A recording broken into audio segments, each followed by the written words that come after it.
لا شريك له الملك الحق المبين وأشهد أن محمدا عبده ورسوله الذي بلغ الرسالة وأدى الأمانة ونصح الأمة وجاهد في سبيله بحق جهاده. اللهم صل وسلم على عبدك ورسولك محمد صلى الله عليه وسلم وعلى آله وأصحابه ومن ذريته وعلى جميع الأنبياء والمرسلين. أما بعد. Bapak-bapak, ibu-ibu, jemaah Masjid Baitur Rahman rahimahullah.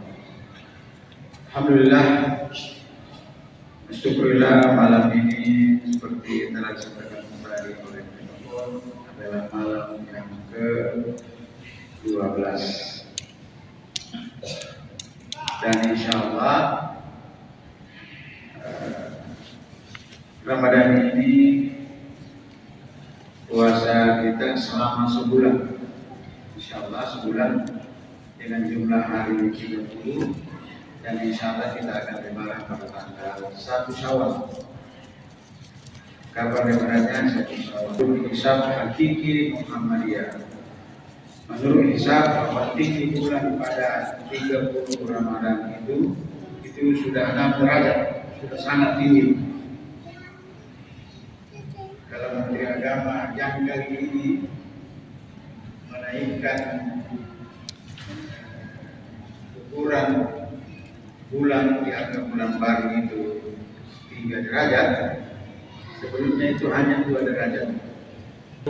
Tazkiyatun nafs, bulan penyucian diri, bulan penyucian jiwa, bulan membersihkan hati dari dengki, hasad, dan penyakit-penyakit lainnya, termasuk penyucian jasmani kita, tidak makan selama terbit fajar sampai terbenam matahari.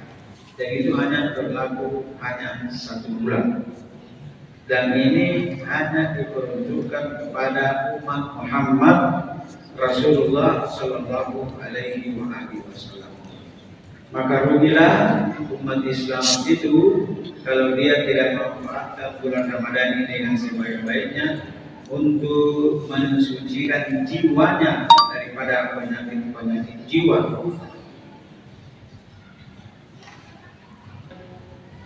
Diri dengan tilawatul Quran, membaca Al-Quran, mentadabburi Al-Quran, memahami Al-Quran, dan mengamalkan Al-Quran.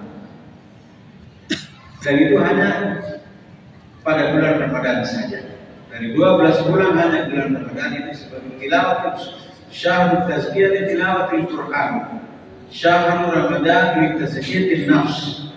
Kalau ini betul-betul kita lakukan dengan baik Bapak-bapak sekalian, insya Allah apa yang diucapkan oleh Nabi bahwa man qama Ramadana atau man shama Ramadana imanan wa ihtisaban ghufira lahu ma taqaddama min dzambihi. Siapa saja, tidak pandang bulu. Orang Bugis mengatakan nigi, orang Makassar mengatakan naik, puasa, ambenting asabayat dan malam, imanan, nasabah iman, karena iman, wahtisaban, dan perhitungan untuk mendapatkan pahala yang sebanyak mungkin, ghufira lahu ma taqaddama min dzambi, akan diampuni dosanya yang telah lewat. Ini adalah kesempatan. Walaupun demikian, jangan karena adanya janji seperti itu lalu kita masih mulai berbuat dosa. Keterlaluan itu Bapak sekalian. Kalau bulan Ramadan ini masih ada waktu dan ada pikiran untuk berbuat dosa dan kemaksiatan di bulan yang suci ini,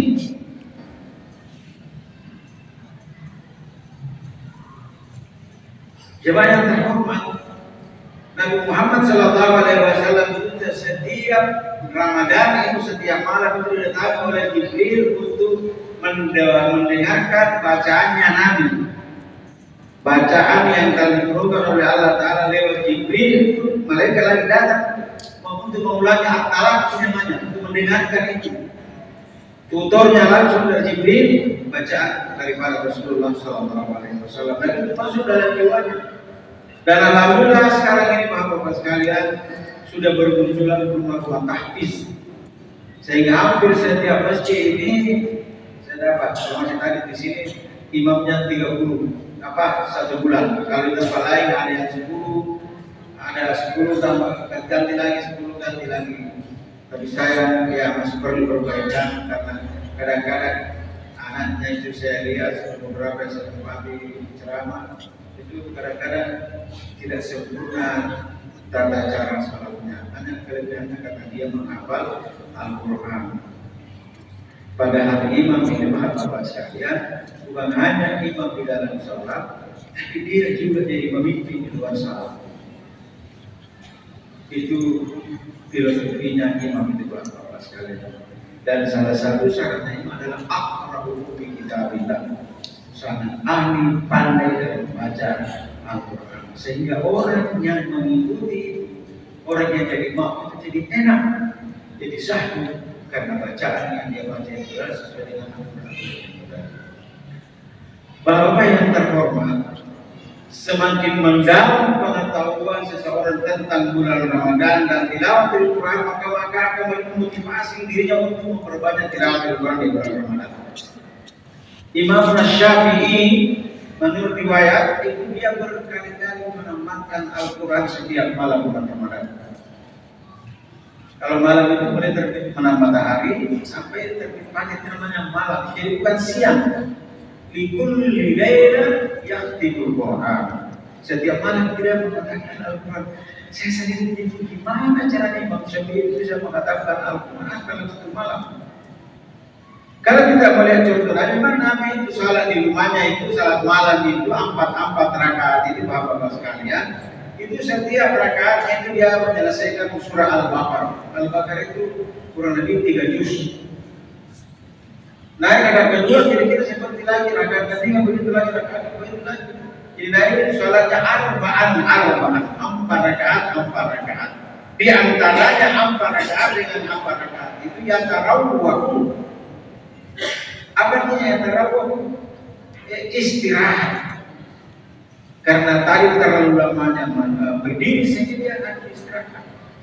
Coba kau bayangkan 3 kali 4 3 12 berarti 12 juz dalam 4 rakaat. Rata-rata. Jadi kalau dalam 8 rakaat 24 juz. Sehingga dia tarawih, dia beristirahat, mengambil nafas pagi-pagi kalau musim panas. Maka suatu ketika Nabi Aisyah ditanya oleh sahabat, "Kaifa kana salat Rasulullah sallallahu alaihi wasallam?" Bagaimana tata cara salatnya Nabi itu? Maksudnya salat malam. Nah, Aisyah mengatakan, "La tas'al an husnihinna wa tulihinna." Jangan kamu tanya bagaimana baiknya salatnya Nabi dan bagaimana panjangnya salatnya Nabi, karena pasti Anda tidak bisa ikut karena begitu panjangnya. Istrinya sendiri Aisyah itu menyaksikan secara langsung, dia tidak ikut dan Nabi juga tidak menyuruh dia. Kenapa? Karena Nabi salat sendiri. Jadi kalau kita salat sendiri, Bapak-Bapak sekalian salat sunnah di rumah silakan perpanjang sesuai dengan kemampuan Bapak-Bapak.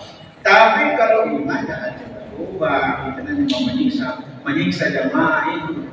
Dari kelima nanti kita baca, itu tanda baik kita ada banyak aja itu. Itu tanda cara Pak, seperti apalagi ada orang yang sakit. Kita di sini alhamdulillah tidak ada yang pakai kursi sholat. Di masjid atau beberapa negara Eropa itu kadang-kadang sampai 2 saat itu orang pakai kursi sholat. Kenapa? Karena bisa lagi duduk dan sujud. Kalau itu nggak apa-apa, tapi kalau orang kasihan sudah kena stroke, kemudian kita imamnya sholat saya kasih saya.